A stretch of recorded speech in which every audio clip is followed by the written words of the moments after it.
ஹாய்மா. Evening வந்து பூஸ்ட்டும் போட்டு காலையில் பூரிக்கு மாவு இருந்துச்சுங்க, அதையும் வச்சு பூரி போட்டு காலையில் உள்ள குருமாவும் இருந்துச்சு எல்லாம் வச்சு பூரி சாப்பிட்டோங்க. அபிமா 2-3 நாளாக கேசரி செஞ்சு கேட்டுட்டே இருந்தா. அப்புறம் அபி வந்ததுக்கப்புறம் நானும் அபியும் செஞ்சேன், அதுவும் சேர்த்து வச்சு எல்லாம் சாப்பிட்டு முடிச்சிட்டோங்க. இனி நைட்டு சமையல் எல்லாம் ஆரம்பிக்க போகிறோம். சிரிப்பா பாருங்க குட்டிக்கு. எம்மா நான் என்னத்தை சொல்ல, எல்லா வேலையும் முடிச்சுட்டேங்க.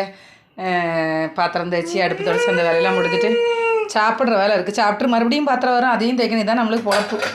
சுடுகஞ்சி வச்சுருக்கீங்க, ஜீரகம், பூண்டு, சின்ன வெங்காயம் எல்லாம் போட்டு ஒரு சுடுகஞ்சி வச்சுருக்கேன். தொட்டுக்க நார்த்தங்காய் பச்சடி அன்றைக்கி வச்சு நார்த்தங்காய் பச்சடி சூடு பண்ணி வச்சுருக்கேன். இது கறி எல்லாம் இன்றைக்கி வச்சது நேற்று வச்சது எல்லா குழம்பையும் சூடு பண்ணி வச்சுருக்கேங்க. அவ்வளோதான். இது வந்து இந்த தேங்காய் மாங்காய் துவையில் கொஞ்சோண்டு இருக்குது, எல்லாத்தையும் வச்சு கஞ்சி குடிக்க போகிறோம். குட் நைட் சொல்லிடுங்க ஹரிக்குட்டன், குட் நைட் சொல்லிடுங்கள். சரிங்க, நல்லா சரிங்க. ஓ இது சிரிப்பு. கை வச்சு சொல்லு பாய். சொல்லுங்கள், கை வருது.